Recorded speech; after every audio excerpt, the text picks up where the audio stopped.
Comentário feito em 1992. Perestroika e Glasnost. Desmantelamento da Terceira Revolução ou metamorfose do comunismo?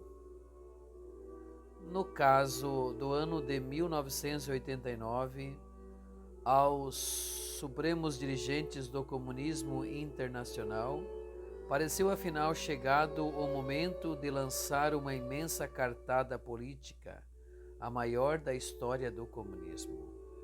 Esta consistiria em derrubar a cortina de ferro e o muro de Berlim, o que, produzindo seus efeitos de forma simultânea à execução dos programas liberalizantes da Glasnost 1985 e da Perestroika 1986, precipitaria o aparente desmantelamento da Terceira Revolução no mundo soviético. Por sua vez, tal desmantelamento atrairia para seu supremo promotor o executor Mikhail Gorbachev. A simpatia enfática e a confiança sem reservas das potências econômicas estatais e de muitos dos poderes econômicos privados do primeiro mundo. A partir disto, o Kremlin poderia esperar um fluxo assombroso de recursos financeiros a favor de suas vazias arcas. Essas esperanças foram muito amplamente confirmadas pelos fatos, proporcionando a Gorbachev e a sua equipe a possibilidade de continuar flutuando com o timão na mão sobre o mar de miséria, de indolência e de inação, em fase do qual a infeliz população russa, sujeita até há pouco ao capitalismo de Estado integral, vai se havendo, até o momento, com uma passividade desconcertante. Passividade esta propícia e generalização do marasmo, do caos e, quiçá, a formação de uma crise conflitual interna suscetível, por sua vez, de degenerar em uma guerra civil ou mundial. Foi neste quadro que irromperam os sensacionais e brumosos acontecimentos de agosto de 1991, protagonizados por Gorbachev, Eltsine e outros coautores desta jogada, que abriram caminho à formação da União das Repúblicas Socialistas Soviéticas, numa frouxa confederação de estados e depois ao seu desmantelamento. Fala-se da eventual queda do regime de Fidel Castro em Cuba e da possível invasão da Europa Ocidental por hordas de famintos vindos do leste e do Maghreb. As diversas tentativas de incursão de desvalidos albaneses na Itália teriam sido como que um primeiro ensaio desta nova invasão de bárbaros na Europa.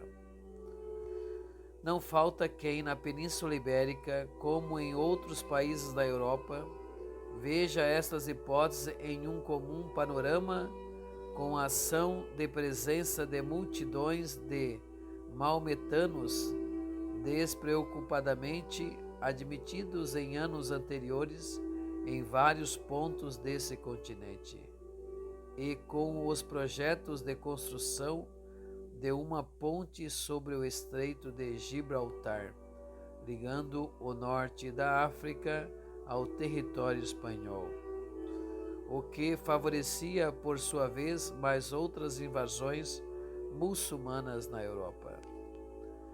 Curiosa semelhança de efeitos da derrubada da cortina de ferro e da construção desta tal ponte, ambas abririam o continente europeu para as invasões análogas às que Carlos Magno repeliu vitoriosamente, isto é, as de hordas bárbaras ou semi-bárbaras vindas do leste e orlas maometâneas provenientes das regiões ao sul do continente europeu.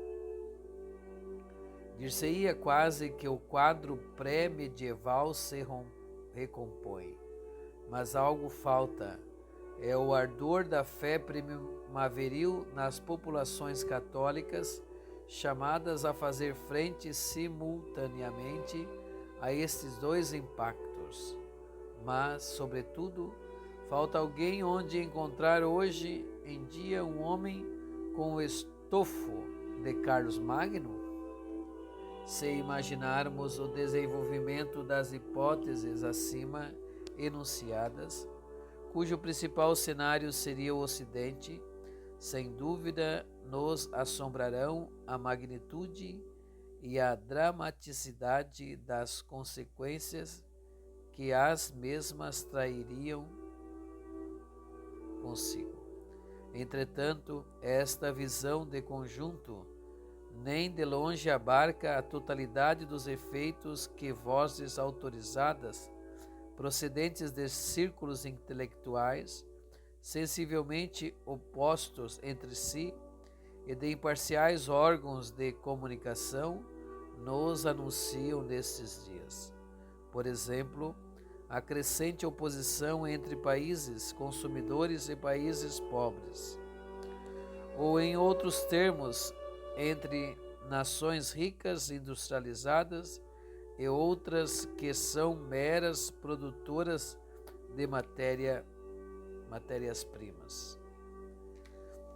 Nasceria daí um entrechoque de proporções mundiais entre ideologias diversas agrupadas de um lado em torno do enriquecimento indefinido e de outro do subconsumo miserabilista.